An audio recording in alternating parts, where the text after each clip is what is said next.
সহিহ বুখারী শরীফের, খেয়াল করবেন, সহিহ বুখারী শরীফের দ্বিতীয় জিলদের 764 পৃষ্ঠায় লিখিত আছে হযরত উরওয়া রাদিয়াল্লাহু তাআলা আনহুর একটি হাদিস শরীফ। এখানে হযরত ইবনে আব্বাস রাদিয়াল্লাহু তাআলা আনহুর একটি স্বপ্নর ব্যাপারে উনি আলোচনা করেছেন হযরত উরওয়া রাদিয়াল্লাহু তাআলা আনহু। এটা সহিহ বুখারীর 764 পৃষ্ঠায় এটা আলোচিত হয়েছে।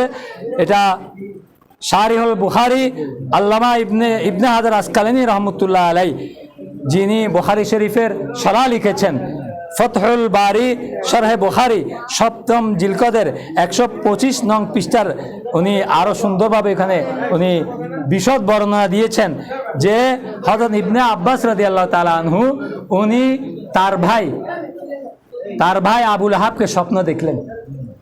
বুখারী শরীফের হাদিসের এবারও দিয়ে আপনাদেরকে বর্ণনা করছি। অনেকে বলে যে কি মিলাদুন নবী হাদিসের মধ্যে নাই।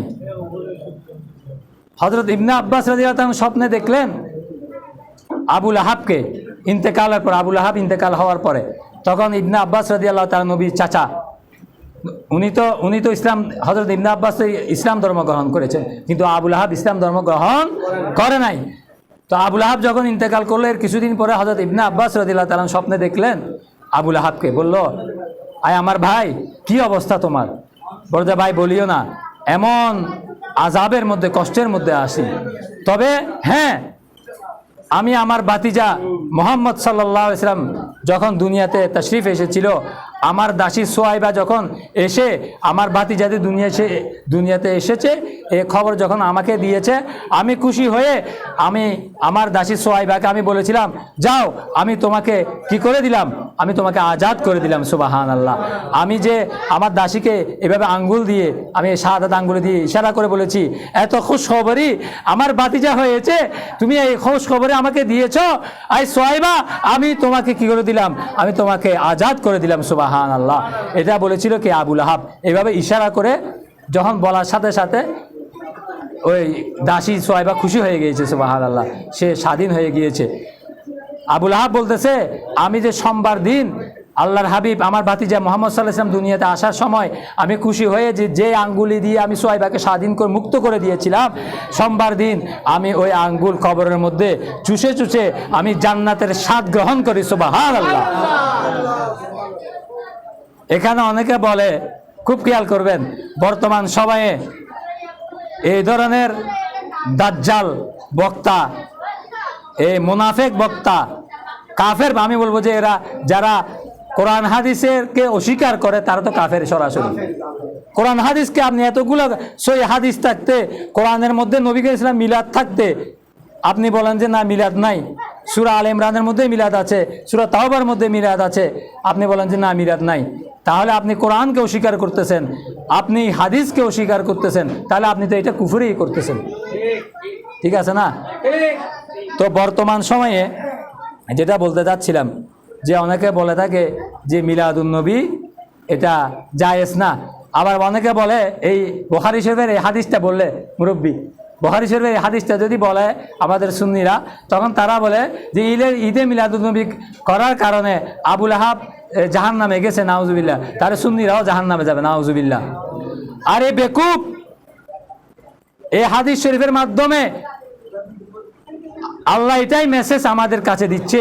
নবী করিম সাল্লাল্লাহু আলাইহি ওয়াসাল্লাম, হযরত ইবনে আব্বাস রাদিয়াল্লাহু তাআলা এই মেসেজ আমাদের কাছে পৌঁছাচ্ছে যে কাফের হওয়া সত্ত্বেও মিলাদুন নবী করার কারণে যদি সে কবরের মধ্যে বেনিফিট হতে পারে, তাহলে তোমরা যারা আমার বান্দারা, যারা আমার উপরে ঈমান এনেছো, আমার নবীর উপরে ঈমান এনেছো, আমরা নবীর উপরে ঈমান আনিনি, আমরা আল্লাহর উপরে ঈমান আনিনি, আমরা 7টি বিষয়ের উপর ঈমান আনিনি, কোরআনের উপর, ফেরেশতার উপর আমরা ঈমান আনিনি, তাহলে আমরা তাহলে আগুনে জ্বলবো কেন?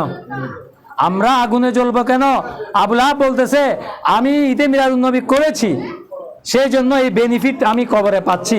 যদি আমি ঈমান আনতাম তাহলে তো আমার মর্তবা যে কোথায় যেত সেটা বলার অপেক্ষা রাখে না। তাহলে আপনারা এই কথা বলেন নবীর, খুব খেয়াল করবেন, নবীর, তাহলে আপনাদের বক্তব্য অনুযায়ী আপনাদেরকে আমি একটি জবাব দিই। আমি এই মিডিয়ার মাধ্যমে, আপনাদের মাধ্যমে, আমি আপনাদের মাধ্যমে, এই আজকের এই মাহফিলের মাধ্যমে যেই সমস্ত বক্তারা বলেন যে মিলাদুন্নবী করার কারণে আবুল আহাব জাহান্নামী সে বেশি হতে পারলো না, জাহান্নামী হয়েছে, তাহলে সুন্নিরাও মিলাদুন্নবী করার কারণে জাহান্নামী হবে। নাউজুবিল্লাহ বলেন না জোরে। তোমাদেরকে আমি জবাব দিচ্ছি, তোমাদের কথা দিয়ে আমি তোমাদেরকে জবাব দিচ্ছি।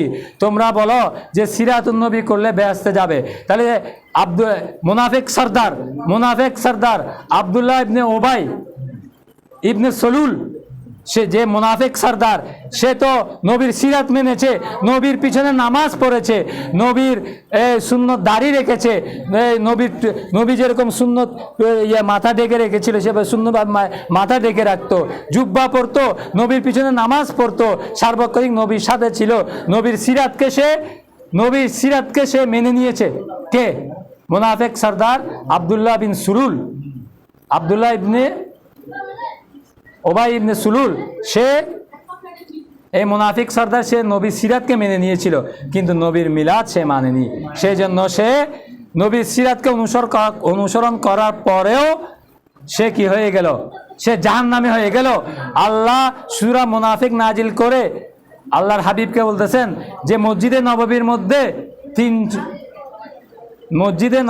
মধ্যে যে 370 জন, 300-র অধিক, এক এক রাওয়ায়াতে যে 300-র অধিক, যে 370 জন মতো মুনাফিক ছিল, তাদেরকে আমার হাবিব অমুক অমুক অমুকের ছেলে, অমুক অমুকের ছেলে অমুক, তার মধ্যে মহিলাও ছিল 70 জন। 300 জন ছিল পুরুষ, 70 জন ছিল মহিলা। এগুলাকে নবী করিম আল্লাহ একদম নাম লিখে জিবরাইল আলাইহিস সালামের মাধ্যমে মায়ের নাম, বাবার নাম লিখে লিস্ট করে, এই 370 জনের লিস্ট করে আল্লাহ পাক জিবরাইল আলাইহিস সালামের মাধ্যমে নবী করিম সাল্লাল্লাহু আলাইহি ওয়াসাল্লামের কাছে পাঠিয়েছেন যে এই 370 জনকে আপনার দরবার থেকে কান ধরে তুলে বাইর করে দেন, নাউজুবিল্লাহ।